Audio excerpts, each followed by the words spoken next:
Exercise 16.3 इसमें होगा कि प्रोबेबिलिटी इवेंट की कैसे हमने फाइंड आउट करना है। तो उसके लिए कुछ रिजल्ट्स हैं जो लर्न करने हैं। For any event E probability of E is always greater than equal to zero, कि किसी भी इवेंट की प्रोबेबिलिटी जो है वो हमेशा पॉजिटिव होगी, एट द मोस्ट ज़ीरो हो सकती है। Probability of sample space is always one. And third point है इसका, if E and F are mutually exclusive, mutually exclusive हम पढ़ चुके हैं। mutually exclusive events, then probability of E union F is equal to probability of E plus probability of F। Intersection वाला part नहीं आएगा क्योंकि म्यूचुअली एक्सक्लूसिव में A intersection B phi होता है और फाई की प्रोबेबिलिटी ज़ीरो होती है। और एक चीज़ इसमें लर्न करनी है कि प्रोबेबिलिटी जो है हमेशा इस इंटरवल में लाई करती है, 0 to 1 क्लोज्ड इंटरवल में। और जितनी भी प्रोबेबिलिटीज़ दी होंगी, probability of W1 W2 W3 up to so on WN is equal to 1, सभी प्रोबेबिलिटीज़ का सम जो है वो 1 होगा। इसको हम ऐसे भी लिख सकते हैं, for any event A probability of E is equal to summation of probability of WI where WI belongs to A। उसके बाद है definition probability of an event, कि कैसे मुझे फाइंड आउट करना है। तो प्रोबेबिलिटी ऑफ एन इवेंट, किसी भी इवेंट की प्रोबेबिलिटी निकालनी है तो उसका फॉर्मूला क्या होगा, number of outcomes favorable to E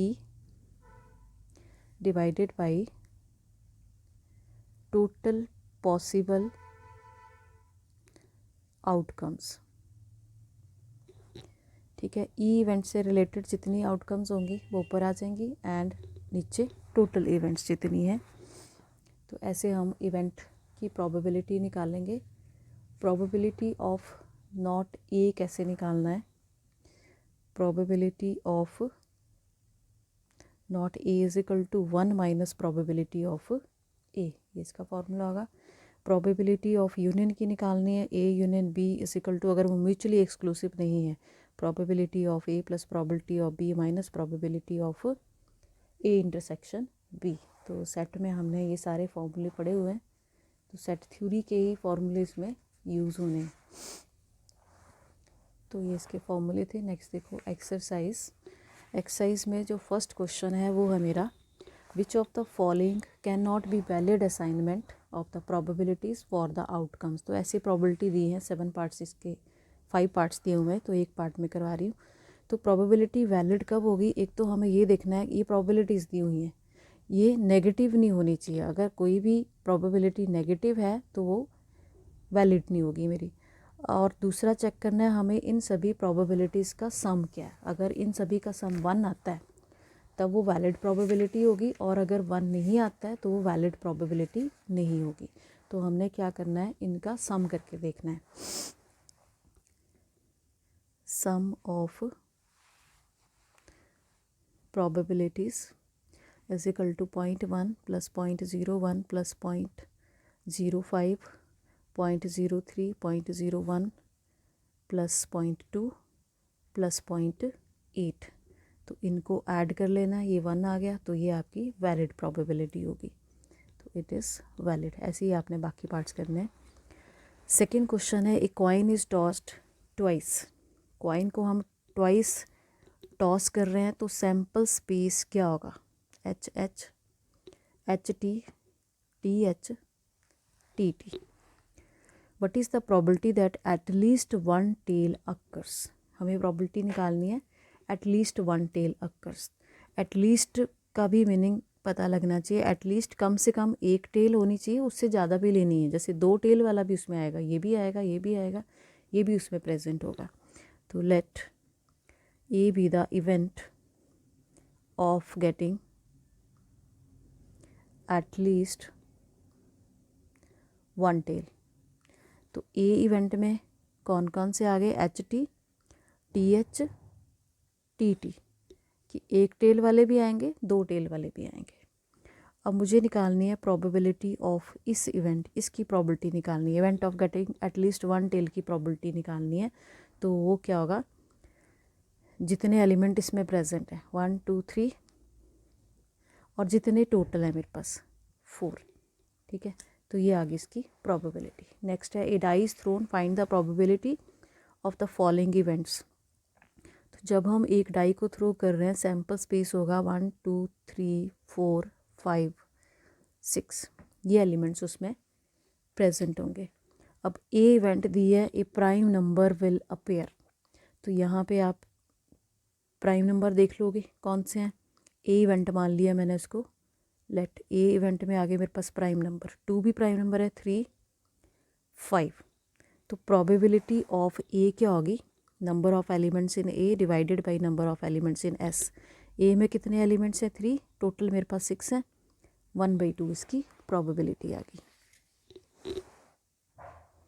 second part है, ए नंबर ग्रेटर दैन और इक्वल टू 3 विल अपीयर।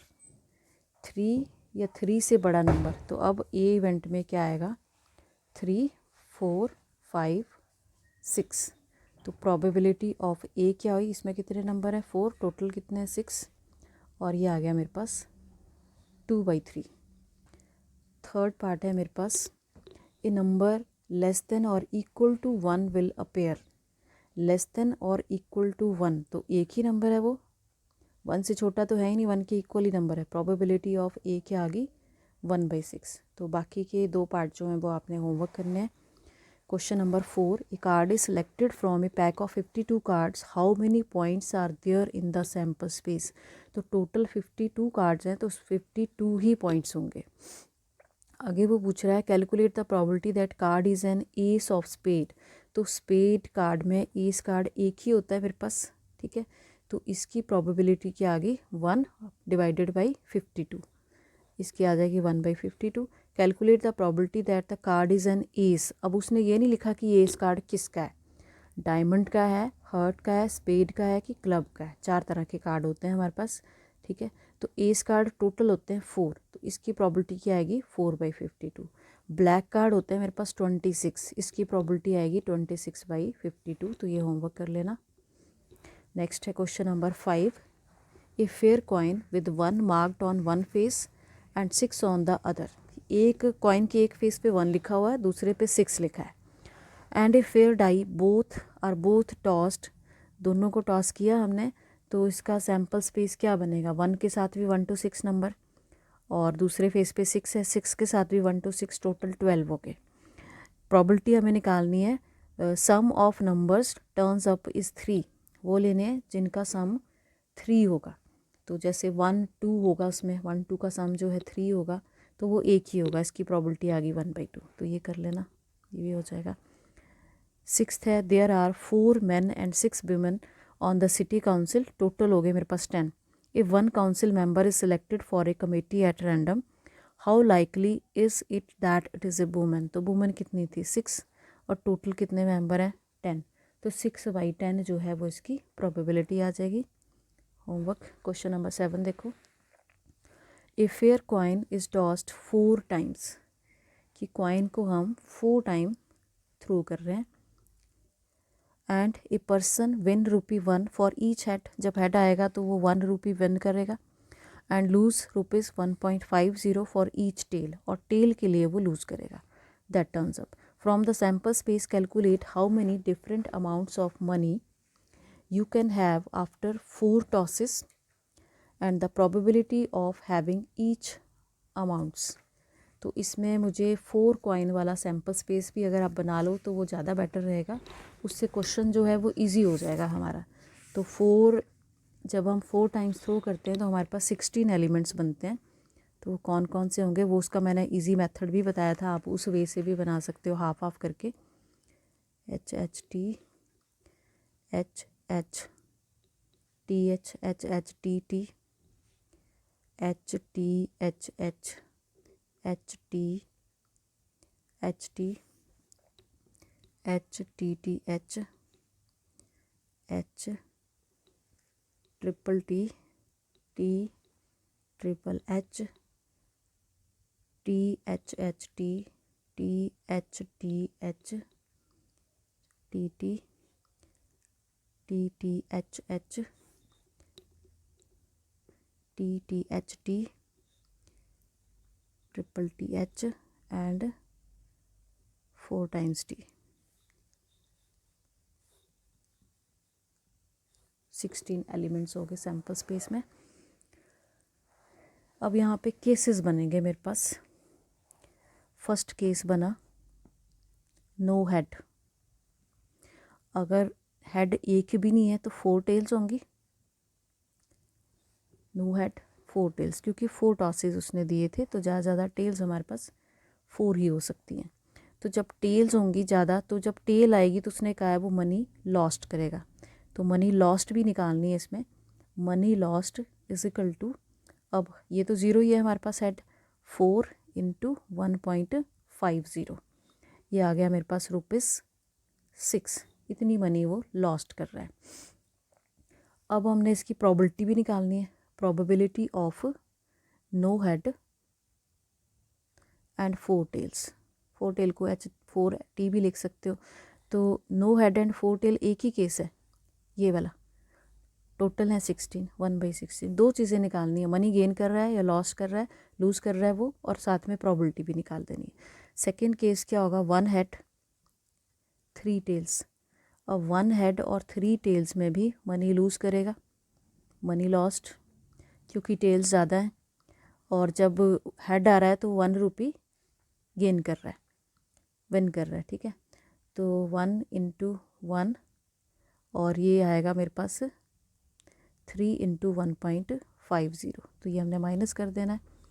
तो ये आ गया मेरे पास सॉल्व करके 3.50 रुपीज़। ये मनी लूज कर रहा है इतनी।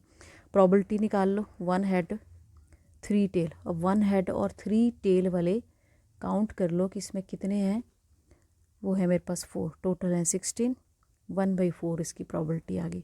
थर्ड केस क्या बनेगा, 2 head and 2 tails. 2 head and 2 tails, क्योंकि लूज़ ज़्यादा कर रहा है तो इसमें भी मनी लॉस्ट ही होगी। Money lost 2 into 1.5 minus 2 into 1, ये आ गया ₹1। Probability of 2 head 2 tail. अब 2 हेड और 2 टेल्स वाले कितने हैं मेरे पास, ये काउंट कर लो। ये हैं, ये होंगे 6। 6/16 is equal to 3/8।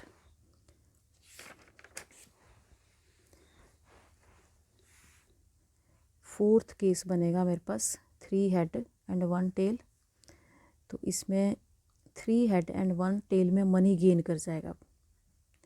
Money gained, money gained क्या होगी, 3 into 1 minus 1 into 1.5 which is equal to ₹1.50। And probability of 3 head 1 tail. अब 3 हेड और 1 टेल वाले कितने हैं, 4/16 is equal to 1/4। Fifth case है मेरा, अब 4 हेड होंगे और 0 टेल होगी। Money gained 4 into 1 is equal to ₹4, और इसकी probability 4 head 0 tail is equal to 1/60। तो ये इसमें निकालना था। नेक्स्ट है question number 8। 3 coins are tossed once, find the probability of getting. इनकी मुझे प्रोबेबिलिटीज़ निकालनी है। तो 3 कॉइन वाला सैम्पल स्पेस, 8 एलिमेंट्स होंगे उसमें। HHT HTH HT TTHH THT TTH and TTT। ये आ गया इसका sample space. Number of elements in sample space है मेरे पास 8। सबसे पहले मुझे प्रोबेबिलिटी निकालनी है 3 हेड्स की। तो 3 हेड्स देख लो कितने हैं, 1 ही है, टोटल 8 हैं। 1/8 इसकी प्रोबेबिलिटी आ गई। सेकेंड है मेरे पास 2 हेड, ये होमवर्क कर लेना, 2 हेड उसमें काउंट करके। थर्ड पार्ट है probability of at least two heads. probability of at least word फिर से आ रहा है, एटलीस्ट का मतलब कम से कम दो, तो इसमें 2 हेड वाले भी लेने हैं आपने, 3 हेड वाले भी लेने। तो 2 हेड वाले देख लो कितने, 1 2 3, और 3 हेड वाला भी लेना है 4। तो ये आ गया आपके पास 4 cases, which is equal to 4/8 is equal to 1/2। Fourth part है at most probability of at most 2 heads, ज़्यादा से ज़्यादा 2 हेड्स, मीन्स 0 हेड वाला भी लोगे, 1 हेड वाला भी लोगे, 2 हेड वाला भी लोगे। 0 हेड वाला कौन सा होगा, जो टेल है। तो 1 2 3 4 5 6, ये आगे 7, ठीक है। एट मोस्ट 2 हेड्स, ज़्यादा से ज़्यादा 2 हेड होने चाहिए, 1 हेड वाला भी उसमें आ जाएगा, 0 हेड वाला भी उसमें आ जाएगा, तो वो टोटल है मेरे पास 7, 7/8 इसकी प्रोबेबिलिटी आ गई। फिफ्थ पार्ट है probability of no head. No head एक ही है जिसमें तीनों टेल है मेरे पास, वो है मेरे पास 1/8, ठीक है। बाकी इसके पार्ट्स कर लेना, 3 टेल्स एग्जैक्टली 2 टेल्स। मेन इसमें यही था, एटलीस्ट का मीनिंग आपको समझ आना चाहिए और एट मोस्ट का। नेक्स्ट क्वेश्चन नंबर 9 है, if 2/11 is the probability of an event, what is the probability that the event not a. Homework करना है।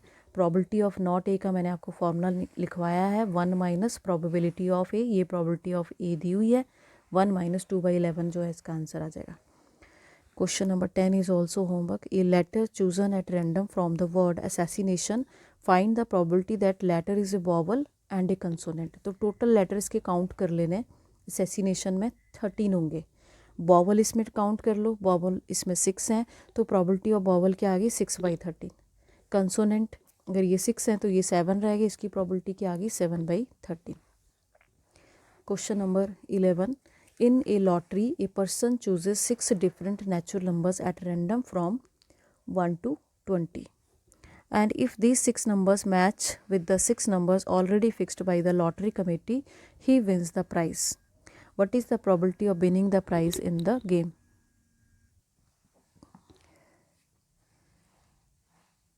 नंबर ऑफ वेज इसमें मुझे लिखने पड़ेंगे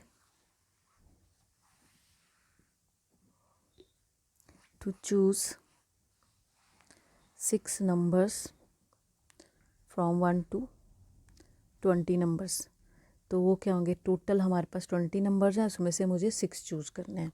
तो यहाँ आप कॉम्बिनेशन का फॉर्मूला लगा लोगे, ये आ गया 38760, इतना आ जाएगा।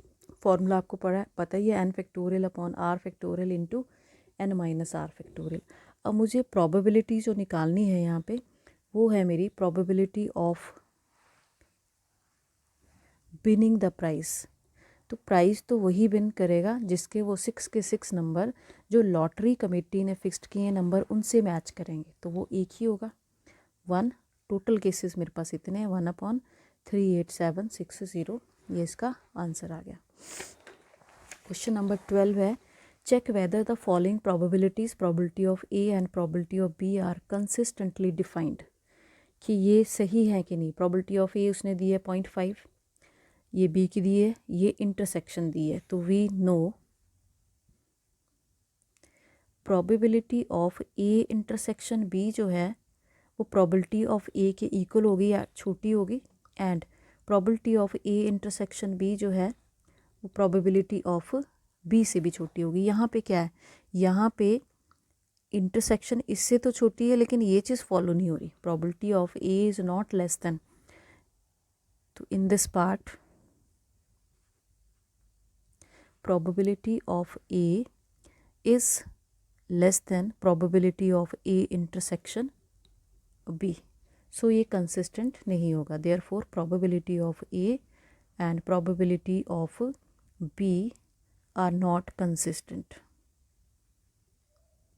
सेकेंड पार्ट में मुझे यूनियन दी हुई है, तो यूनियन हमें पता ही है कि बड़ी होगी दोनों से, तो यहाँ पे देखो ये दोनों से बड़ी है, यूनियन बड़ा सेट होता है, तो प्रोबेबिलिटी ऑफ ए यूनियन भी 8.8 दिया है, ये मुझे 0.5 दिया है, और ये मुझे दिया है 0.4, तो यहाँ पे ये कंसिस्टेंटली डिफाइंड होगी।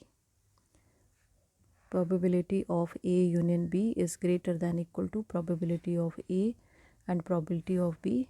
So probability of A and B are consistent. Next है, इसमें फिलअप करना है, फॉर्मूला ही लगाना है. ये है मेरे पास formula, probability of A union B is equal to probability of A plus probability of B minus probability of A intersection B. तो जो चीज़ें दी हैं वो पुट करते जाओ. A की वैल्यू दी है, B हमें दिया 1/5, इंटरसेक्शन दी है मुझे 1/15 और यहाँ से यूनियन जो है वो फाइंड आउट हो जाएगी. तो ये आएगी 7/15.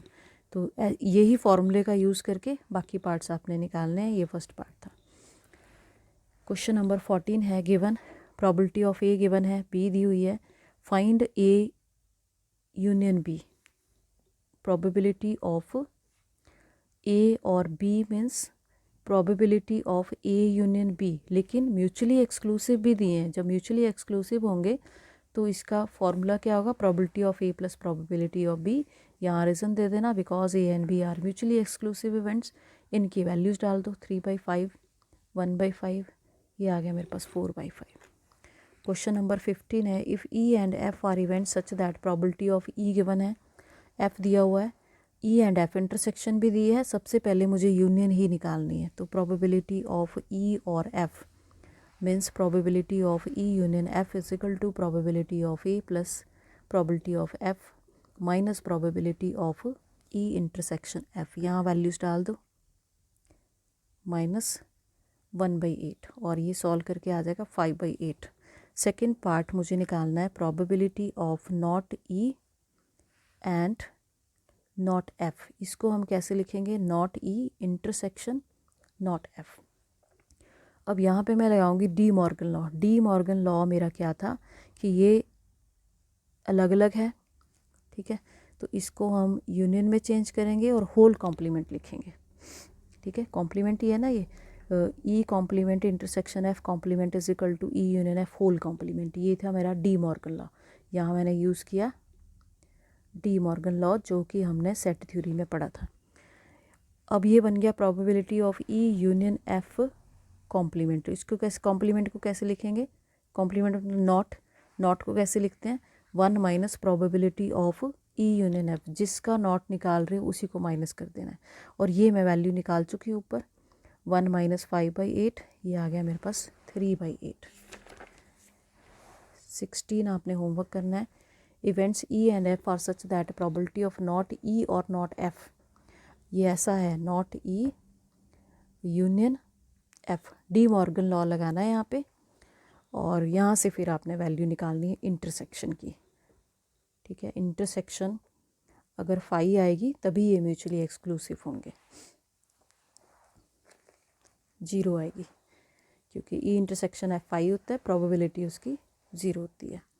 नेक्स्ट भी होमवर्क कर सकते हो आप. ए एंड बी इवेंट्स दिया हुआ है, नॉट ए निकालना है, नॉट बी निकालना है और ए यूनियन बी निकालना है.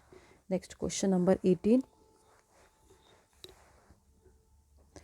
in a class 11th of a school 40% of the students study math.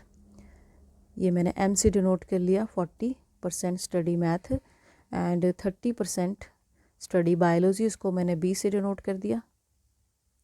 10% of the class study both mathematics and biology, both दिया है, ये इंटरसेक्शन दी है मुझे 10%.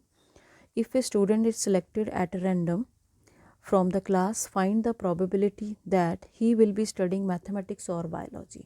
तो मुझे निकालना क्या है, मैथमेटिक्स और बायोलॉजी. यूनियन फाइंड आउट करनी है.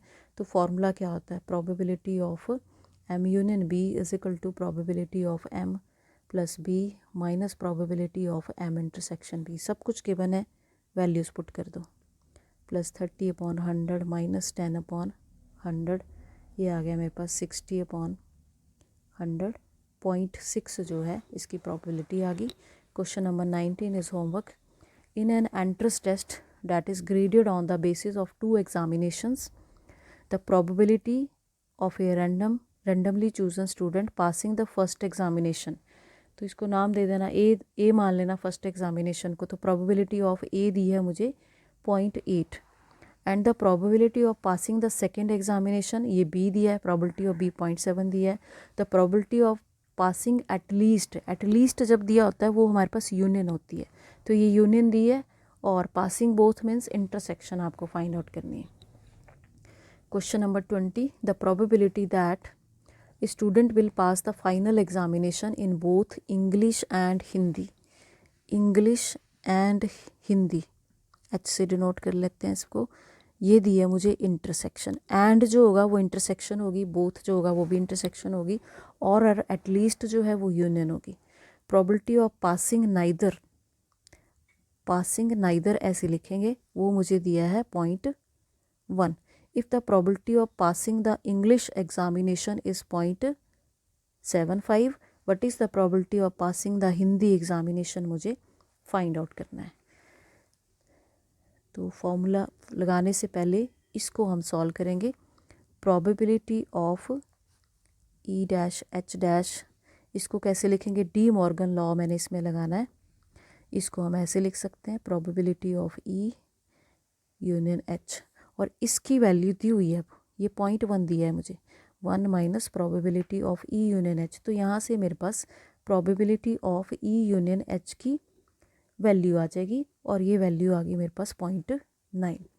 अब हम फॉर्मूला लगाएंगे, probability of E union H is equal to probability of E plus probability of H minus probability of E intersection H. अब यूनियन हमने फाइंड आउट कर ली है 0.9, ई की प्रोबेबिलिटी दी है 0.7, और हिंदी की प्रोबेबिलिटी मुझे निकालनी है, इंटरसेक्शन मेरे पास 0.5 है, तो यहाँ से प्रोबेबिलिटी ऑफ हिंदी जो है वो आप फाइंड आउट कर लोगे, वो आ गई 0.65। Question number 21, in a class of 60 students 30 opted for NCC, 32 opted for NSS, 24 opted for both NCC and NSS. तो इसमें प्रोबेबिलिटीज़ हमें निकालनी पड़ेंगी। Let A denote the students of NCC, और बी हम मान लेते हैं स्टूडेंट्स ऑफ एनएसएस। तो प्रोबेबिलिटी ऑफ ए, एनसीसी कितने पढ़ रहे हैं, कितने ऑप्ट कर रहे हैं, 30, टोटल थे मेरे पास 60 स्टूडेंट, तो प्रोबेबिलिटी ऑफ ए आ गई 30/60। प्रोबेबिलिटी ऑफ बी को मैंने एनएसएस माना हुआ है, 32 opted for NSS, 32/60, and 24 opted both, ये दिए मुझे इंटरसेक्शन, वो है 24/60। If one of the students is selected at random, find the probability that student opted for NCC और एनएसएस। तो फर्स्ट पार्ट में मुझे क्या निकालना है, union, probability of A plus probability of B minus probability of A intersection B intersection, और सभी values दी हुई हैं, 30/60, 32/60 माइनस 24/60, तो ये आ जाएगा सॉल्व करके 90/30। सेकेंड पार्ट है, student has opted neither NCC nor NSS. तो क्या दिया है, क्या निकालने को बोला है, A dash intersection B dash which is equal to, और है यूनियन होगा।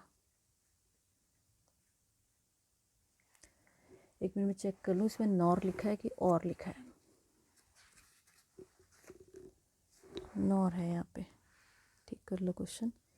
तो इंटरसेक्शन होगा, probability of A dash intersection B dash, De Morgan law use कर लो, probability of A union B dash 1 minus probability of A union B, अभी निकाला हमने 1 माइनस 19/30, और ये आ जाएगा 0.37 सॉल्व करके।